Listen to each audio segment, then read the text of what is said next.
Good morning, everyone. Welcome to another Wealth Coffee Chat. Good to see a few of you up and at it this morning. Morning, Kevin. How are you, mate? Good to see you. Aaron's there as well. Jeff, how are you, mate? Yeah, I'm not a... I saw the rock climbing thing at Lumiere. It's pretty cool. I'm not a big bus person, Jeff. Just between you, me, and the gatepost. I'm not great on transport, boats or buses. I get a little bit of the old motion sickness. Not a great look for me. Airplanes aren't too bad, though. Maybe if I'm driving. But anyway, hope you're well, Jeff. David, morning, mate. Good to see you. Tim.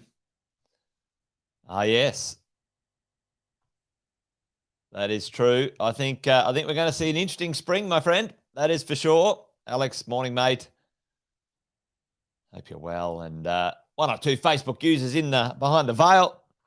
How are we, folks? Good to see you. Hey, listen, the other night at mentoring, we had a pretty interesting guest. I'm going to talk about that a little bit today. A few of you already saw what was going on.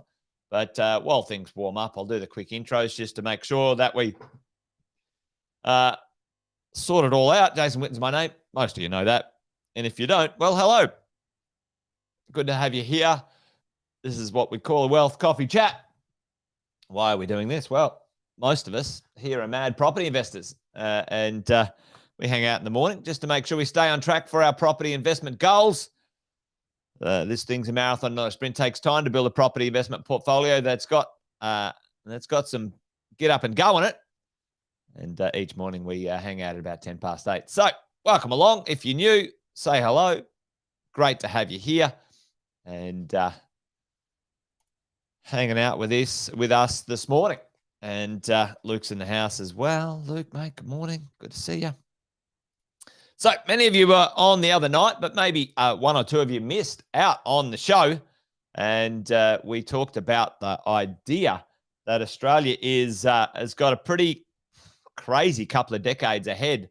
Folks, who can remember? Can any of you remember some numbers from the other night? One or two of you might have been here. We had Jeff Brayley from McCrindle Research, who does a lot of demographic research in Australia, and talked about a few numbers that absolutely blew my noodle. I thought I had a few of those numbers sorted, but when put in perspective in sort of one get up and go, blew my mind. Anyone remember those numbers from the other night? Chuck it in the chat for me, because even if some of these numbers are maybe even half, even 3/4, they're still pretty impressive numbers for the future. And what does it mean for us as property investors? Pretty mad, pretty huge, pretty, Yeah, pretty big future for the world of property investing.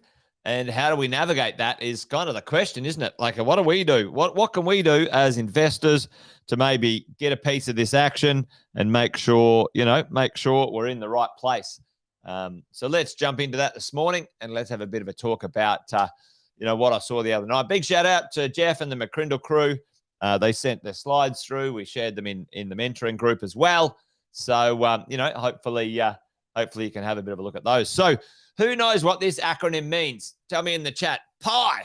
What does it stand for, folks? P.I.E. The three big drivers of economic value. Is that a drive? No. That's diverse. Drivers. There we go. Big drivers of economic power when it comes to the world of property and property investing. These three need to be healthy for long-term wealth, property values, and rental income for us as property investors. The big ones that drive along. The first one, P, is population. Now we're going to talk about that in a minute. We've had some serious, that's it. Nice, Jeff. We've had some absolutely serious population increases of just recent times, but it hasn't. It's been going for quite a while, and let's just talk about that in a second. Population, infrastructure, and employment, right? And let's talk about those right now in the world of Australia and the situation. Population up, record. Like, don't miss this, folks. It's kind of like I sound like a broken record. And you know what? Yeah, sometimes when things happen and they kind of set a new expectation, kind of like what happened with, interest rates were down at 2% and everyone thought, they'd stay there and they didn't. This thing, population record. And it's been doing that for quite a while. And I'm going to show you in a second. Infrastructure. Now, we had record budgets. Now, we'll see if that record spending continues through. But some of the major cities have got record infrastructure plans. Sydney is going to build a brand new city with a brand new international airport, folks, with 1 million people. 1 million people in a brand new city in Sydney, just southwestern Sydney. Brisbane, the 10-year run-up to the Olympics, insane. Melbourne, the largest public infrastructure projects in Australia's history. Down there, the largest amount of construction of the largest hospital in Australia or in the Southern Hemisphere, et cetera, massive. And many other examples around the country as well. And employment, up and record lows of unemployment. So, I think we're in pretty good shape, folks, when it comes to the world of the drivers. But what's going on? Let's deep dive into, where are we? Can we do this? What have we got ahead of us when it comes to the future in the world of Australia? Can we work it out? 2 million people in the last 5 years, folks. And that's crazy. That's crazy big, right? And in the last year alone, 560,000 people, folks. 560,000 people. Guess how many houses we built? Guess how many houses we built in the last year, folks? Not enough, I can tell you that. Absolutely nothing when it came to the construction industry. Like, we're now at record lows. The population is bursting at the seams, and housing is at lows. Low, down low. How low can we go? Well, I don't know if we can get any further down when it comes to the cost. The construction, the number of properties being built and constructed and delivered in our country. And in some places it's a bit better, some places it's a bit worse. A bit worse. Is that proper English? I don't know. Anyway, you can tell that my English is not fantastic when it comes to those descriptions. However, it still is the point. The point is, folks, that we don't have enough houses. What's going to happen? What's going to happen for us and the property market? Well, we're in a pretty interesting position right now, and there's some pretty interesting things to talk about and do when it comes to the world of property investing. But let's have a quick look at this. 26 million people in Australia, give or take a few. Right now, we've had an 8% population growth. Folks, 8% 5-year population growth. Insane. Fantastic. Huge. 26 million people. 2 million people over the last 5 years. Absolutely huge. And we're going to sustain that population growth when it comes to, this is the immigration as well. It's going to be sustained over that period of time into the future. How did we get to our record population this year? What happened? Well, according to the stats, that's 2.2 annual. There we go. Well, everyone had a few babies. That's good. That's good news. The population, the natural population increases. I think I talked about this one not so long ago. Nearly every country in the world, there's only a few countries that are not at this point at the moment. By about 2050, the world population is going to peak, folks. It's going to peak. And, the world replacement rate and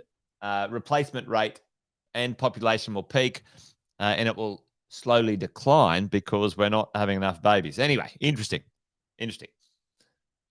conversations. Anyway, but this year, everyone had a few babies, and we had a significant amount, folks, of people come into the country through immigration and look to call Australia home. And, brand Australia, we talked about this the other night with Jeff. Australia is a very, very attractive place when it comes to the future.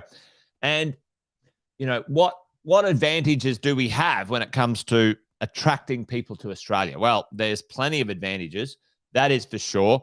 And if we think about it as property investors, folks, those advantages line up pretty nicely with our aspirations as property investors. So the world of competing for population increases, Australia's got a good name and a good brand, and I think we're going to win on that front when it comes to attracting good quality people to join our country and call Australia home. Pretty interesting. What does it mean, though, when it comes to where are they landing? Where are they going? Where was the increases in 2022? Well, if you look at the winner, Victoria, 161,000. Now, a lot of people have a little bit of a whinge about, Dictator Dan and all this sort of stuff. And it's pretty, it's pretty warranted. Let's face it. He's a bit of a disaster. However, and there was talk about, let's not go to Victoria. But I'm telling you, folks, Victoria is a fantastic place to have the right type of real estate. And, you wouldn't want to miss out on that. You've got then New South Wales, and then you've got, Queensland and WA coming in as 4. So when Sam talks about the big 5 cities, the 5 cities plan, all right, he talks about this all the time, big 5 cities plan. It's those 4 are the main cities. And as a property investor, you might choose, 1 or 2 or 3 of those locations to invest the majority of your property wealth, and you might diversify out into maybe, somewhere that might be a bit more affordable depending on your budget, right? But, folks, if we're looking at the P.I.E population, well, they're winning. Those states, and particularly those capital cities, winning the population game when it comes to Australia and locations for investing. And, for all of us, we need to think, all right, well, where are we going to invest? What's going to happen? And that's in 2022. But listen, folks, now we're at 26.5, 23 at 2023. What's the destination? What are we looking at, folks, in the next few years? And this is pretty interesting. By 2030, so in 7 years, we're going to add 26. What's that? We're going to add another 2.5 million people. That's the goal of the government right now, because they know that we need to get people into the country for jobs and construction and all sorts of things. So, let's, even if it's 2 million over the next 7 years, that's pretty significant, folks. We did 2 million in the previous 5, right? So we did 2 million in 5 years. It blows my noodle, right? Blows my noodle. So we did 2 million in 5 years, and we're short a million houses already, folks. Now those million houses are going to take 10 years to deliver. The government reckons, oh, you know what? We'll deliver them in 4 years. No, you friggin' won't. Not a chance. The most properties we ever delivered in 1 year at the peak of our ability in Australia was 230,000 properties at the peak. And that's when all of the construction was healthy. All of the lending was healthy. All of the, inflation was down. Like, everyone was happy. We could get borrowing. It's a joke that they think that that's going to happen. And even if they get close, because they've got this build to rent thing going on, it's not going to help the people who want to buy homes to live in. It's not going to help those who want to own a home, right? It's ludicrous. Anyway, you guys know my opinion on this one when it comes to the government. 2030, folks. That's seriously, that's just around the corner. And one of the things Sam talked about the other day, which I love, you and I are just one double away. Folks, what's your property portfolio right now? What's your property portfolio right now? Because this is the call. This is the call. You're one double away from financial. That's the call when it comes to property values and wealth. Because by 2050, Luke said it in the chat there before. Yeah, you nailed it, Luke. 40 million. Folks, the world of good quality property in the right spot. Even right now, we might be moving our purchasing power to some of the peripheral newer suburbs in some of the cities because of buying power or budgets. But folks, that is going to be unbelievably powerful when it comes to Australia, because right here's the stats. Here's the drill, right? Here's the drill. Tell me, look, talk to me.